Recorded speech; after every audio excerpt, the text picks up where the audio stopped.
Hello students, అస్సలు గొంతు బాగాలేదు. కంప్లీట్గా థ్రోట్ పోయింది. దానివల్ల అసలు మాట్లాడితే చాలా దగ్గు వచ్చేస్తుంది. అందుకే ఎడిటోరియల్ చేయలేకపోతున్నాను. సో ఇవాళ కొంచెం ఓపిక కూడగొట్టుకొని I'm trying to do editorial. So before that మీ అందరికీ ఒక శుభవార్త. బడ్జెట్ కన్స్టెంట్స్ వల్ల యూపీఎస్సీ ప్రిపేర్ అవ్వలేకపోతున్నామన్న మాట ఇంకా రాదు.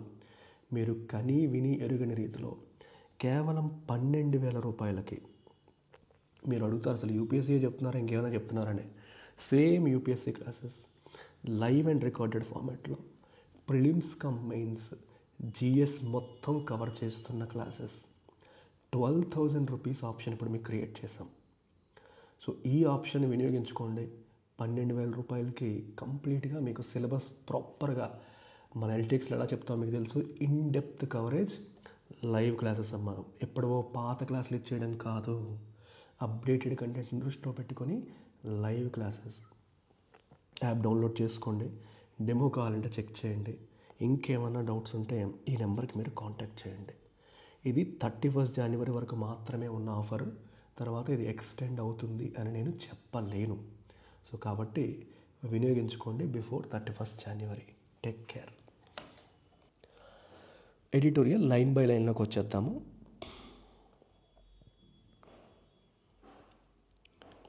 So title of today's editorial is Capex Quandary.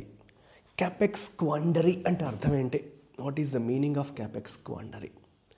Capex అంటే క్యాపిటల్ ఎక్స్పెండిచర్. క్యాపిటల్ ఎక్స్పెండిచర్ అంటే మీనింగ్ ఏంటి? లాంగ్ టర్మ్ అసెట్ క్రియేషన్ కోసం పెట్టే ఖర్చుని మనం క్యాపిటల్ ఎక్స్పెండిచర్ అని అంటాం. అంటే ఒక హైవే వేసాము, లేకపోతే పవర్ ప్రాజెక్ట్ తీసుకొచ్చాము, లేదంటే ఒక పెద్ద బిల్డింగ్స్ కన్స్ట్రక్ట్ చేస్తున్నాం, ఇట్లాంటివన్నీ కూడా క్యాపిటల్ ఎక్స్పెండిచర్ కిందకి వస్తాయి. లాంగ్ టర్మ్లో మనకి ఎకనామీకి వాల్యూ ఎడిషన్ చేస్తాయి. అట్లాంటి వాటిని క్యాపెక్స్ అంటాం. అలాంటి ఖర్చుని క్యాపెక్స్ అంటాం. ఫర్ ఎగ్జాంపుల్, నువ్వు వేసే హైవే క్యాపిటల్ ఎక్స్పెండిచర్ కిందకి వస్తుంది. అలా కాకుండా మెయింటెనెన్స్ కోసం పెట్టే ఖర్చులు కావచ్చు, లేదా ఇప్పుడు మన ఎంపీలు, ఎమ్మెల్యేలు, సీఎంలు వాళ్ళు చేసే ట్రావెల్ అంతా రెవెన్యూ ఎక్స్పెండిచర్ కిందకి వస్తుంది. అలా నెక్స్ట్ వర్డ్ వచ్చేసి క్వాండరీ. క్వాండరీ అంటే అర్థం ఏంటి? క్వాండరీ అంటే ఏం చేయాలో తెలియని అయోమయ స్థితి, దాన్ని క్వాండరీ అంటాం. సో క్యాపిటల్ ఎక్స్పెండిచర్ చేయాలా వద్దా అనే అయోమయంలో ఉన్నారు. ఎవరు? కార్పొరేట్ సెక్టర్, ప్రైవేట్ సెక్టర్ వాళ్ళు. Private investments remain tentative amid growth concerns. Economy enough grow అవుతుందా లేదా అని కన్సర్న్స్ ఉన్నాయి. ఎమిడ్ అంటే in the middle of. So అందువల్ల ప్రైవేట్ ఇన్వెస్ట్మెంట్ అంటే కార్పొరేట్స్ బిజినెస్ ఎక్స్పాన్షన్ కోసం కావచ్చు, కొత్త బిజినెస్ పెట్టడం కోసం కావచ్చు, పెట్టే ఇన్వెస్ట్మెంట్స్ని ప్రైవేట్ ఇన్వెస్ట్మెంట్స్ అంటాం. So they remain tentative. అవి టెంటేటివ్గా ఉన్నాయి అంటే అర్థం ఏంటి? క్లియర్గా అంటే ఎప్పుడు పెడతారో చెప్పలేని పరిస్థితి, పెట్టాలా వద్దా ఒక సర్టెంటీ లేదు. టెంటేటివ్ అంటే నాట్ సర్టెన్ అనే సిచ్యువేషన్ మనకు కనిపిస్తుంది. ఎందుకని? ఎనఫ్ గ్రోత్ ఉందా లేదా, డిమాండ్ ఉందా లేదా, మనం పెట్టుబడి పెట్టాక బిజినెస్ అవ్వకపోతే పరిస్థితి ఏంటి, ఇలాంటి భయాలతో వాళ్ళు ఉన్నారు.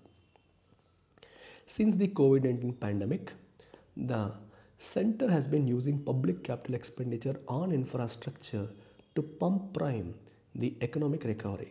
ఎకనామిక్ రికవరీని బూస్ట్ చేయడానికి, పంప్ ప్రైమ్ అంటే ఇంకా స్ట్రెంగ్తెన్ చేయడానికి, బూస్ట్ చేయడానికి గవర్నమెంట్ ఏం చేస్తుంది? COVID-19 పాండమిక్ వచ్చినప్పటి నుండి it has been using public capital expenditure.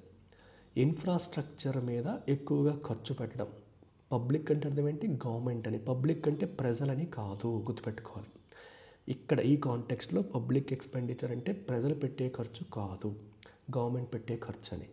Capital expenditure అంటే లాంగ్ టర్మ్ అసెట్ క్రియేషన్ కోసం పెట్టేది అని అర్థం.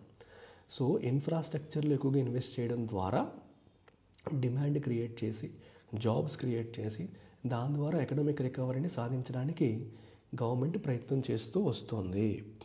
The mantra has been that infrastructure building will stoke demand for products such as cement and steel. Infra building వల్ల first ఏమవుతుంది?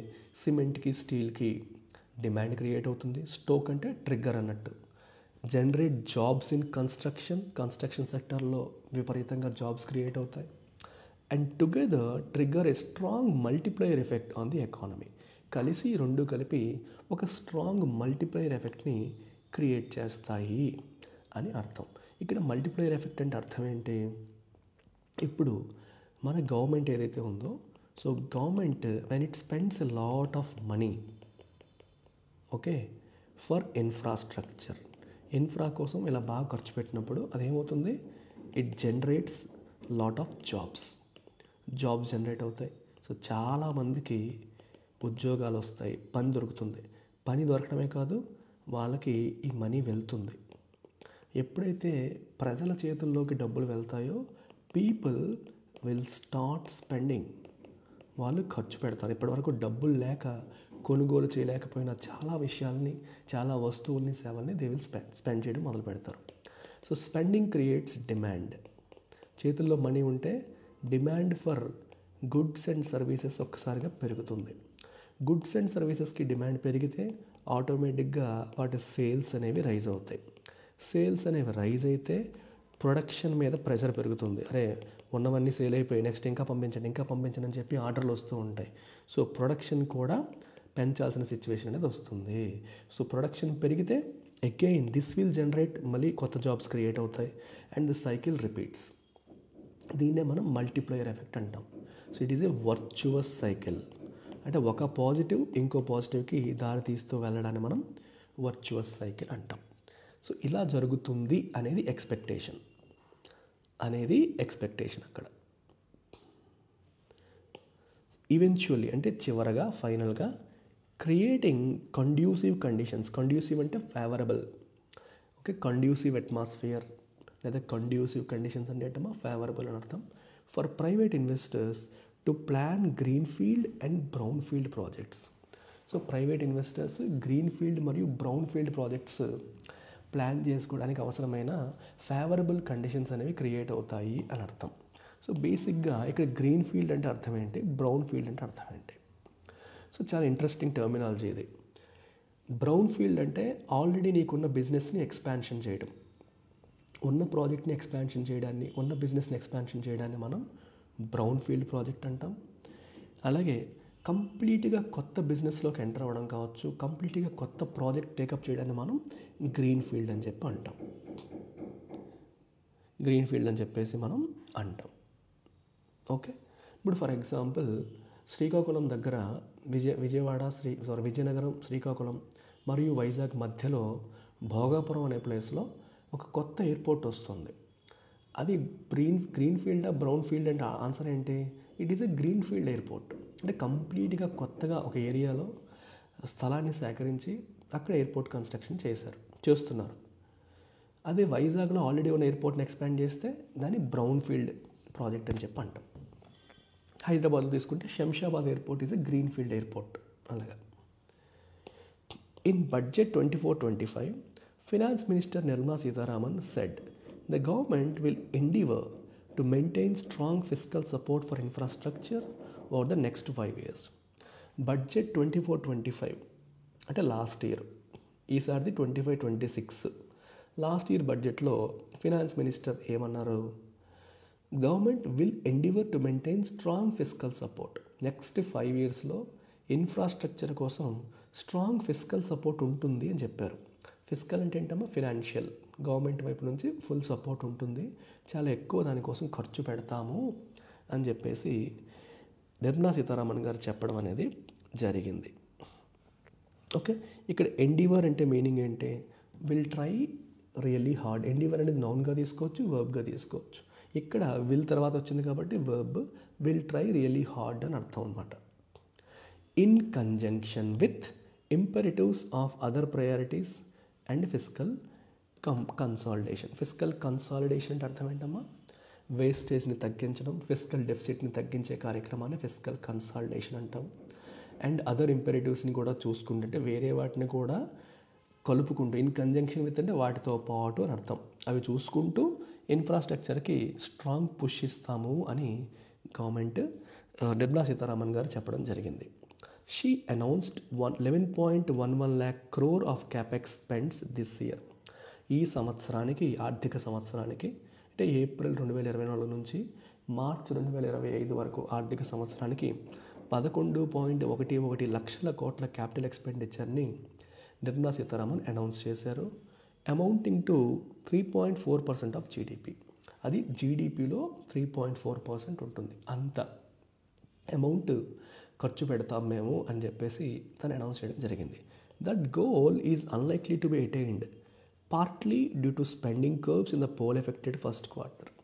అయితే ఆ goal ఇప్పుడు ఫుల్ఫిల్ అవుతుందా? నిజంగానే 11.11 లక్షల కోట్ల ఖర్చు జరుగుతోందా అంటే ఆ గోలు అచీవ్ అయ్యేలాగా లేదు. It is unlikely to be achieved, unlikely to be attained. ఎందువల్ల? Partly due to spending curbs అంటే కంట్రోల్స్. స్పెండింగ్ కంట్రోల్ చేసుకోవడం, కట్ చేసుకోవడం. ఎక్కడ? In the poll affected first క్వార్టర్లో అంటే ఏప్రిల్ మే జూన్ క్వార్టర్లో జనరల్ ఎలక్షన్స్ రావడం వల్ల, ఎలక్షన్ కోడ్ రావడం వల్ల ఖర్చులు ఆపాల్సి వచ్చింది. దానివల్ల ఆ గోల్ అనేది అచీవ్ చేసేలాగా లేదు. కొంతవరకు దానివల్ల ఆ గోల్ ఫుల్ఫిల్ అవ్వట్లేదని అర్థం. While industry has urged the centre to continue the capex push in 25-26 as well. Industry ఏమడుగుతుంది? ఇట్ హెస్ అర్జ్డ్ అంటే రిక్వెస్ట్ చేసింది ఎవరిని? ద సెంటర్ని. ఏమని?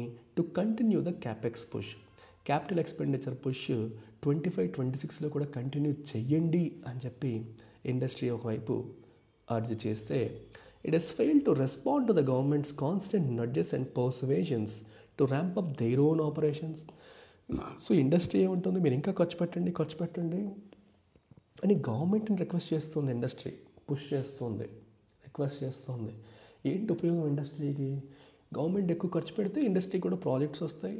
సిమెంట్కి, స్టీల్కి, వీటన్నిటికీ డిమాండ్ పెరుగుతుంది. ఐరన్కి డిమాండ్ పెరుగుతుంది. జనాలకి జాబ్స్ వస్తాయి, వాళ్ళ చేతిలో డబ్బులు వస్తాయి, వాళ్ళు ఖర్చు పెడతారు, వస్తువులు సేవలకి డిమాండ్ పెరుగుతుంది, ఇండస్ట్రీ బాగుపడుతుందని చెప్పి వాళ్ళు అడుగుతున్నారు. అయితే గవర్నమెంట్ వాళ్ళ నుంచి ఏం ఎక్స్పెక్ట్ చేస్తుంది? మీరు కూడా మీ ఆపరేషన్స్ని ర్యాంపప్ చేయండి, అంటే మీరు గ్రీన్ ఫీల్డ్ కానీ బ్రౌన్ ఫీల్డ్ కానీ ఎక్స్పాన్షన్స్ చెయ్యండి అని చెప్పేసి గవర్నమెంట్ వాళ్ళ నుంచి ఎక్స్పెక్ట్ చేస్తుంది. ఎన్నోసార్లు కాన్స్టెంట్గా నడ్జింగ్ అండ్ పర్సువేషన్ అంటే అర్థం ఏంటమ్మా? కన్విన్స్ చేయడాన్ని పర్సువేట్ చేయడం అంటాం. నడ్జ్ చేయడం అన్నా, పుష్ చేయడం అన్నా, పర్సువేట్ చేయడం అన్నా మీనింగ్ అదే. నడ్జ్ అంటే ఒక జెంటిల్ పుష్, పర్సువేషన్ అంటే కన్విన్స్ చేయడం. ఇవన్నీ చేస్తుంది. ఎంత చెప్తున్నప్పటికీ కూడా ఇండస్ట్రీ పెద్దగా రెస్పాండ్ అవ్వట్లేదు. Data show that 2 of this year's first 3 quarters have recorded a notable sequential decline in private investment plans. Data మనకి ఏం చెప్తుందో ఒకసారి మనం గమనిస్తే, 2 of this year's first 3 quarters, ఈ సంవత్సరంలో 3 క్వార్టర్స్ ఆల్రెడీ అయిపోయాయి. April May June, July August September, October November December. AMJJASOND ఈ టర్మినాలజీ అలవాటు చేసుకోండి. ఏప్రిల్ మే జూన్ ఏఎంజే అంటాం.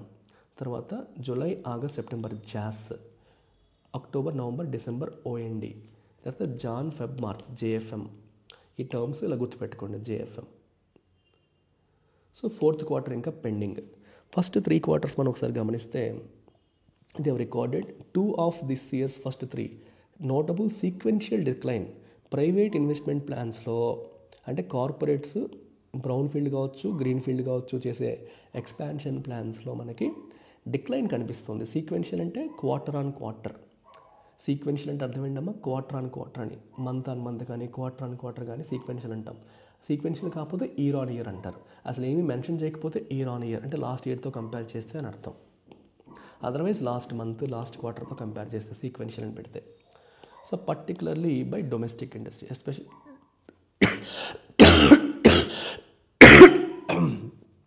డొమెస్టిక్ ఇండస్ట్రీ ఇనఫ్ ఖర్చు చేయట్లేదు, ఇన్వెస్ట్మెంట్ చేయట్లేదని మనకు క్లియర్గా తెలుస్తుంది.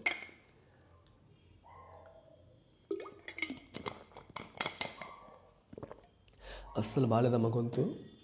నేను ఏమాత్రం పిచ్ పెంచినా గొంతు పాడైపోతుంది. అందుకే వెరీ లో పిచ్లో దాని మీద స్ట్రెస్ పెట్టకుండా చెప్తున్నాను. సో దాని మీద మనం స్ట్రెస్ పెడితే తిరిగి మనల్ని ఇంకా 2-3 రోజులు నాకు ఇంకా గొంతు లేకుండా ఆపేస్తుంది. ఇన్ Q1 ఫస్ట్ క్వార్టర్లో private capex drop to multi year lows. Private capital expenditure plans multi year లోస్కి పడిపోయాయి. And though the July September quarter recorded recovery in investment intentions. Q1లో బాగా పడిపోయాయి. అయితే జూలై సెప్టెంబర్ క్వార్టర్లో రికవరీ కొంచెం కనిపించింది ఇన్వెస్ట్మెంట్ ఇంటెన్షన్స్లో. అంటే ఇంకా చేస్తామన్నట్టు ప్లానింగ్ వేశారు.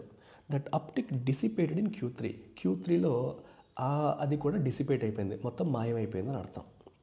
Projects today data suggest Domestic investments value dropped 1.4% from Q2, while new projects value dropped over 22% from a year ago, as per the Center for Monitoring Indian Economy.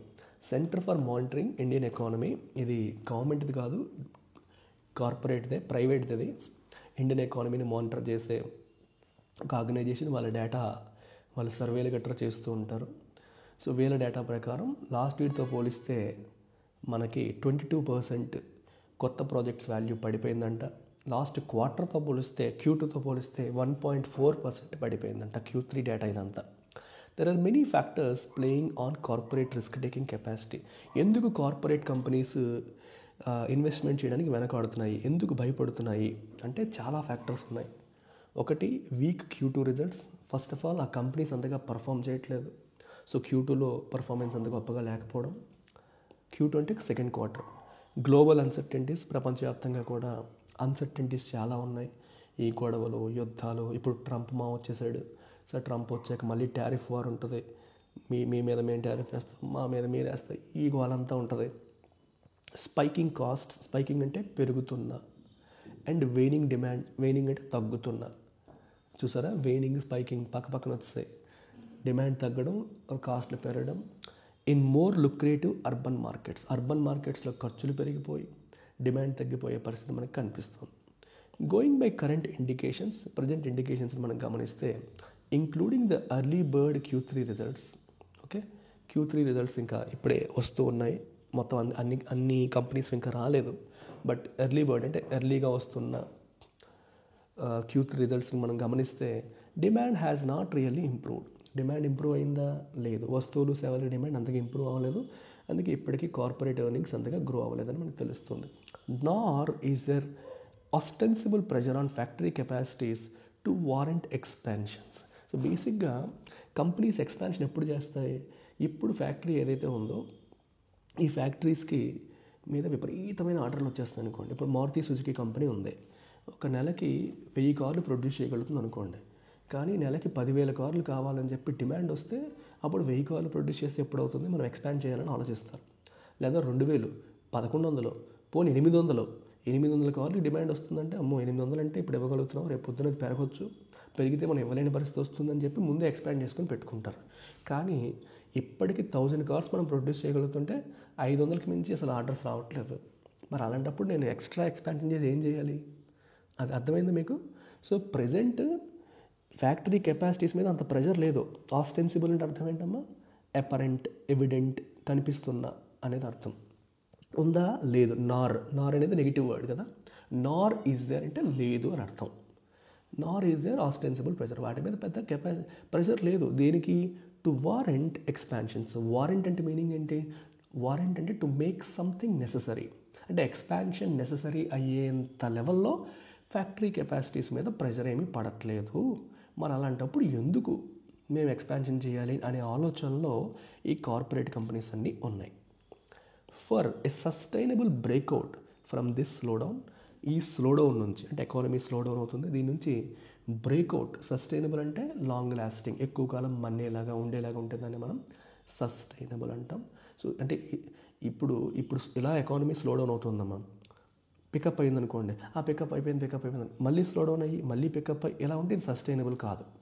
ఎలా slowdown అయ్యి ఇంకెలా, ఇది sustainable break down. అర్థమైందా? Sustainable breakout అంటే ఇది, లేచిన తర్వాత మళ్ళీ పడకూడదు. అలాంటి బ్రేక్అవుట్ రావాలి అంటే private capital should take the driving seat, because there are limits to enhancing public capex while maintaining fiscal rectitude and providing for myriad welfare schemes. అయితే ఈ స్లోడౌన్ నుంచి మనకి ప్రైవేట్ బ్రేక్అవుట్ అనేది రావాలి అంటే, సస్టైనబుల్ బ్రేక్అవుట్ అనేది రావాలంటే ప్రైవేట్ క్యాపిటల్ అనేది డ్రైవింగ్ సీట్ తీసుకోవాలి, అంటే అది లీడ్ తీసుకోవాలి. ఎంతసేపు గవర్నమెంట్ ఖర్చు పెట్టాలి, ప్రజల చేతిలోకి డబ్బులు వెళ్ళాలి, ప్రజలు కొంటే అప్పుడు మాకు ఎక్స్పాన్షన్, మాకు డిమాండ్ పెరిగితే మేము పెంచుతామని ఆకుండా కార్పొరేట్సే అడుగు ముందుకు వెయ్యాలి. ఎందుకంటే ఓన్లీ గవర్నమెంటే అన్నీ చేయాలంటే కుదరదు, దానికి కూడా లిమిట్స్ ఉంటాయి. So you should take the driving seat తీసుకోవడం అంటే లీడర్షిప్ తీసుకోవడం అని అర్థం. వైల్ మెయింటైనింగ్ ఫిస్కల్ రెక్టిట్యూడ్ అంటే అర్థం ఏంటమ్మా? Moral uprightness. అంటే ఫిస్కల్ అంటే ఫైనాన్షియల్, ఒక డిసిప్లిన్డ్గా, పద్ధతిగా, తప్పు చేయకుండా, వేస్టేజ్ జరగకుండా మెయింటైన్ చేస్తూ, అలాగే రకరకాల మిరియాడ్ అంటే లాట్స్ ఆఫ్ రకరకాల అని అర్థం వెల్ఫేర్ స్కీమ్స్కి ఫండ్స్ ప్రొవైడ్ చేస్తూ, గవర్నమెంటే పబ్లిక్ క్యాపెక్స్ ఇంకా పెంచాలంటే అంత ఈజీ కాదు. సో ప్రైవేట్ సెక్టర్ ఈసారి అడుగు ముందుకు వెయ్యాలి అని చెప్పేసి, అది జరిగితేనే మనకి ఈ స్లోడౌన్ నుంచి సస్టైనబుల్ బ్రేక్అవుట్ వస్తుందని చెప్పి ఆర్టికల్ చెప్తోంది. The government must accept that exhortations to industry are unlikely to spur fresh outlays. Exhortation అంటే స్ట్రాంగ్ అర్జ్, ఎంఫటిక్ స్ట్రాంగ్ అర్జ్ని మనం, అర్జ్ అంటే గట్టిగా అడగడాన్ని, రిక్వెస్ట్ చేయడాన్ని, చెప్పడాన్ని మనం ఎగ్జార్టేషన్ అంటాం. సో ఇండస్ట్రీకి మనం ఎంత చెప్పినా సరే they are unlikely to spur అంటే ట్రిగర్, ఫ్రెష్ అవుట్లే అంటే కేటాయింపు. సో ఫ్రెష్గా కేటాయింపులు అంత ఈజీగా రావు, ట్రిగ్గర్ అవ్వవు. ఓకే, సో ఆ ట్రిగ్గర్ అవ్వనే విషయాన్ని గవర్నమెంట్ అర్థం చేసుకోవాలి. ఎందుకు అవ్వవు? And incentives focused on themes such as import substitution are insufficient. అంటే గవర్నమెంట్ ప్రజెంట్ చేస్తున్నది సరిపోదు. ఇంపోర్ట్ సబ్స్టిట్యూషన్ అంటే ఏ వస్తువు అయితే మనం ఇంపోర్ట్ చేసుకుంటున్నామో దాని బదులు ఇక్కడే మనం ప్రొడ్యూస్ చేసుకునేలాగా అలాంటి ఇండస్ట్రీస్కి గవర్నమెంట్ ప్రోత్సాహకాలు కల్పిస్తుంది, ఇన్సెంటివ్స్ ఇస్తుంది. ఇప్పుడు ఇస్తున్నవి సరిపోవు. మీరు ఎన్నిసార్లు చెప్పినా అంత ఈజీగా వాళ్ళు అవుట్లే అంటే కేటాయింపు, కొత్తగా కేటాయింపులు చెయ్యరు అనే విషయాన్ని గవర్నమెంట్ అర్థం చేసుకోవాలి. Not one new rupee will be deployed if a project is unviable. Corporates ఎలా ఆలోచిస్తాయి? నేను రూపాయి పెట్టాలంటే అది నాకు వర్కౌట్ అవుతుందో లేదో ఆలోచిస్తారు. నువ్వు ఎన్ని చెయ్యు, నాకు వర్కౌట్ అవ్వకపోతే వాడు పెట్టడం. So not one rupee will be deployed అంటే మోహరించడం, కేటాయించడం. ఆ ప్రాజెక్ట్ వర్కౌట్ అవ్వకపోతే వాడు చేయడు. And demand flaky. So demand అనేది స్ట్రాంగ్గా లేకపోతే, ఫ్లేకీ అంటే అంత స్ట్రాంగ్గా లేకపోవడం. ఓకే, అటు ఇటుగా ఉండడం. ఓకే, ఫ్లేక్స్ అంటే చిన్న చిన్న ముక్కలుగా స్ట్రాంగ్గా లేదని అర్థం. అలాంటప్పుడు ఎవరు రూపాయి కూడా పెట్టరు. So policy focus should remain firmly on ensuring the ground is ripe to instigate ఇన్వెస్ట్మెంట్స్ని ఇన్స్టిగేట్ అంటే ట్రిగ్గర్, ఎంకరేజ్ చేయడానికి గ్రౌండ్ రైప్ అంటే బాగా పండింది అంటాం, రైప్ మ్యాంగో అంటాం. అంటే ప్రాపర్గా గ్రౌండ్ సెట్ చేసేలాగా పాలసీ అనేది ఫోకస్ చేయాలి. సో ఇన్వెస్ట్మెంట్స్ని ట్రిగ్గర్ చేసేలాగా, ఇన్స్టిగేట్ చేసేలాగా గ్రౌండ్ సిద్ధం చేయడం పైన గవర్నమెంట్ ఫోకస్, పాలసీ ఫోకస్ అనేది ఉండాలి. ప్రభుత్వ విధానాల ఫోకస్ అనేది ఉండాలి. And easing the realisation of such plans into billowing chimneys and new jobs. Okay, ఎప్పుడైతే మనకి గ్రౌండ్ సాలిడ్గా సెట్ అయింది, మనం ఇప్పుడు ఇన్వెస్ట్ చేస్తే మనకి వర్కౌట్ అవుతుంది అనే ఫీలింగ్ మనం క్రియేట్ చేయగలుగుతామో, ఓకే, మనం క్రియేట్ చేయగలుగుతామో, ఏ రోజైతే మనం అది క్రియేట్ చేయగలుగుతామో ఆ రోజు, ఓకే, ఆ రోజు మనం ఆటోమేటిక్గా కంపెనీస్ పెడతారు. ఆ ప్లాన్స్, ఇందాక అనుకున్న ప్లాన్స్ అన్నీ కూడా రిలీజ్ అవుతాయి. And into billowing chimneys. Billowing అంటే ఏంటమ్మా? చిమ్నీస్, ఫ్యాక్టరీస్ని ఎలా చెప్తాం? పొగలు కక్కే చిమ్నీస్ అంటే ఎక్కువ ఇన్వెస్ట్మెంట్స్ జరుగుతున్నాయా. అండ్ న్యూ జాబ్స్, అది కొత్త జాబ్స్.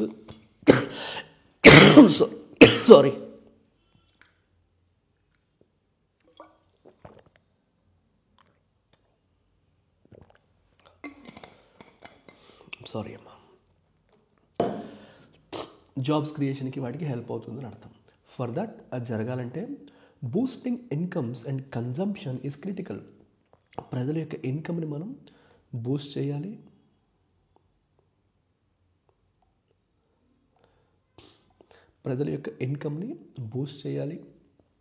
కన్జంప్షన్ని కూడా స్ట్రెంథెన్ చేయాలి.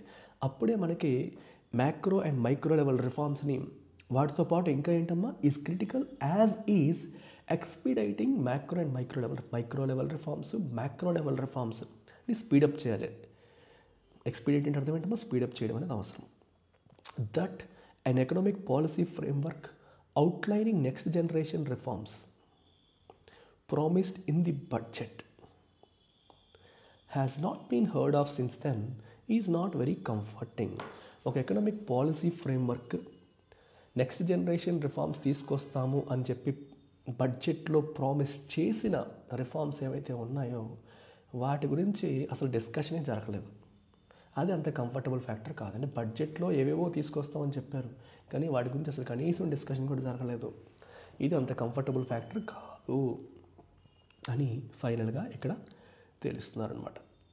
సో వెరీ ఇంట్రెస్టింగ్ ఆర్టికల్ ఇది.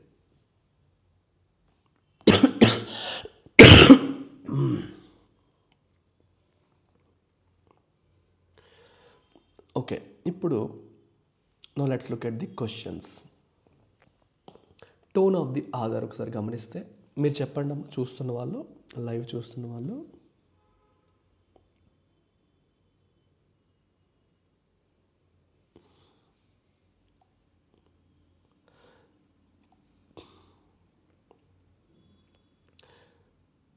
లైవ్ చూస్తున్న వాళ్ళు ఆన్సర్ చేయడానికి ట్రై చేయండి. Tone of the other easy అయిపోతున్నాయి మీకు. హిందూ వాడు రోజు తిడుతూనే ఉంటాడు, సో క్రిటిసైజ్ చేస్తూనే ఉంటాడు కాబట్టి క్రిటికల్.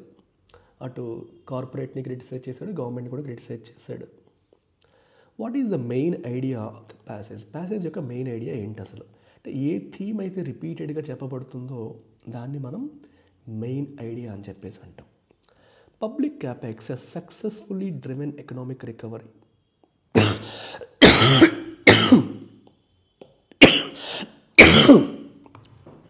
సారీ, మీ చెవులు పేలిపోతున్నాయేమో నా సౌండ్లతో. You try to answer.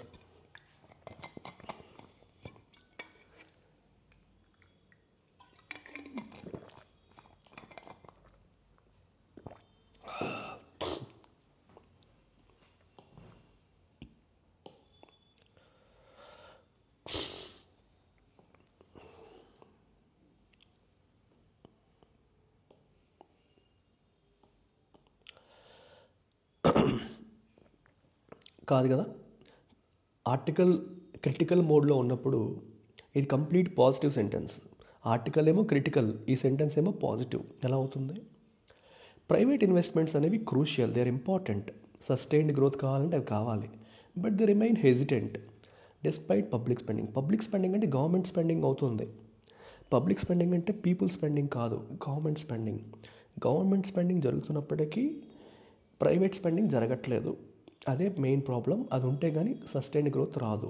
ఇది main theme of the article. ఓకేనా?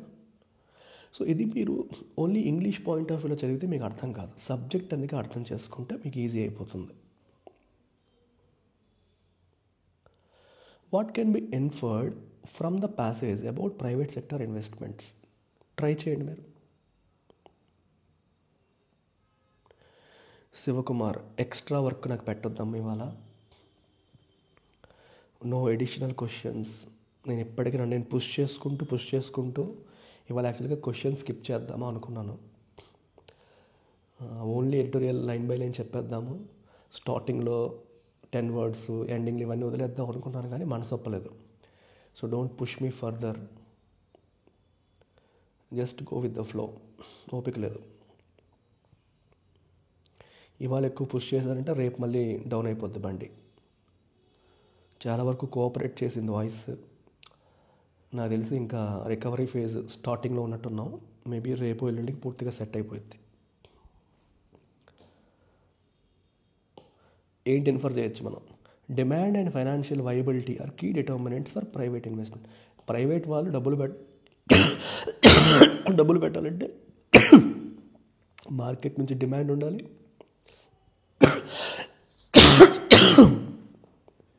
ఫినాన్షియల్గా వాళ్ళకి వర్కౌట్ అవ్వాలి.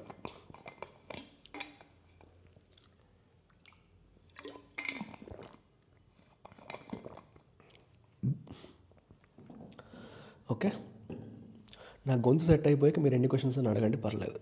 ప్రస్తుతానికి కొంచెం ఓపిక పట్టండి. assumption. Which assumption underlies the author's argument? Assumption ఏం చేస్తుంది? ఆర్గ్యుమెంట్ని స్ట్రెంగ్తెన్ చేస్తుంది. ఆథర్ యొక్క ఆర్గ్యుమెంట్ని స్ట్రెంగ్తెన్ చేసే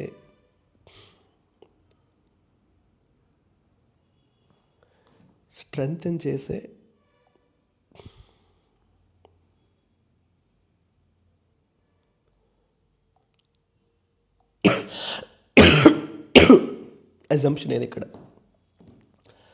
public spending alone no, private investment decisions are influenced by demand and profitability. Yes, అంతే. ఈజీ క్వశ్చన్ ఇది కూడా. అన్నీ బీలే వస్తున్నాయి. కంటెంట్ బేస్డ్ క్వశ్చన్ చూడండి. According to the passage, why is public capex limited in its ability to sustain growth? గ్రోత్ని sustain చేసే విషయంలో దాని ఎబిలిటీ ఎందుకు limited?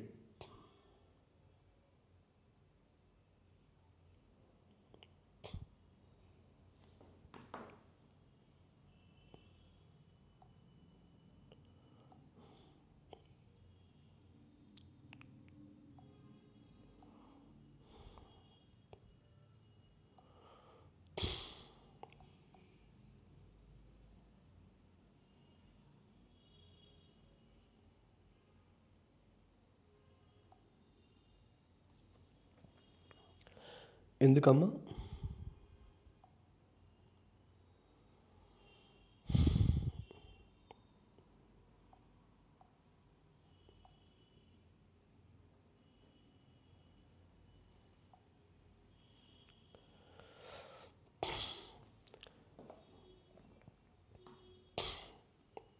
It depends heavily on fiscal consolidation and welfare priorities. Main thing ఇదే, main reason ఇదే. ఎందుకంటే అవి కూడా పక్కన ఉన్నాయి. ఇక్కడ చెప్పాడు ఇన్ కంజంక్షన్ విత్ అని చెప్పి రాసాడు ఆర్టికల్లో.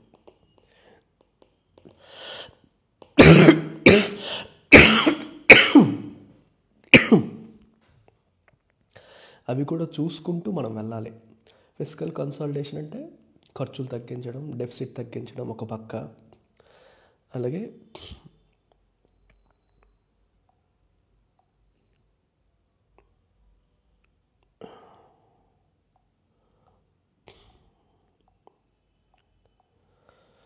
ఓకే అలా అనమాట. What data is cited to show the hesitation of private investors? ఏ డేటా చెప్పారు మనకి ప్రైవేట్ ఇన్వెస్టర్స్ యొక్క హెజిటేషన్ ఉందని చెప్పడానికి? Answer is B. Drop in the value of new projects value తగ్గింది. Sequential decline in private capex plans. ఇది మనకి చెప్పాడు క్లియర్గా ఆర్టికల్లో. టెంటేటివ్ అనే వర్డ్కి మీనింగ్ ఏంటి? What is the meaning of the word tentative? Uncertain or hesitant. Multiplier effect అనే దానికి మీనింగ్ ఏంటి? Negative impact. ఏం చెప్పారు మల్టిప్లయర్ అంటే? Positive impact, a factor that amplifies the economic impact. Initial investment యొక్క ఇంపాక్ట్ ఇంకా యాంప్లిఫై అయ్యేదాన్ని మనం మల్టిప్లయర్ ఎఫెక్ట్ అంటాం. వయబుల్ అంటే capable of success or feasible. Work out అయ్యేదాన్ని వయబుల్ అంటాం. అలాగే mentorship program is available from me directly. So 1-on-1 mentorship, ఎవరికైనా సరే పర్సనల్ గైడెన్స్ కావాలి యూపీఎస్సీ ప్రిపరేషన్లో, ప్రతి స్టెప్లో మీకు చేదోడు వాదోడుగా ఉండాలి అనుకుంటే ఈ మెంటర్షిప్ ప్రోగ్రామ్ అందుబాటులో ఉంది. ఇది మీరు యూపీఎస్సీ క్రాక్ చేసేంత వరకు కూడా మీకు వ్యాలిడిటీ అనేది ఉంటుంది. సో ఇది స్వయంగా నేనే ప్రొవైడ్ చేస్తాను. The fee for this is 10,000 rupees. It comes with life time validity.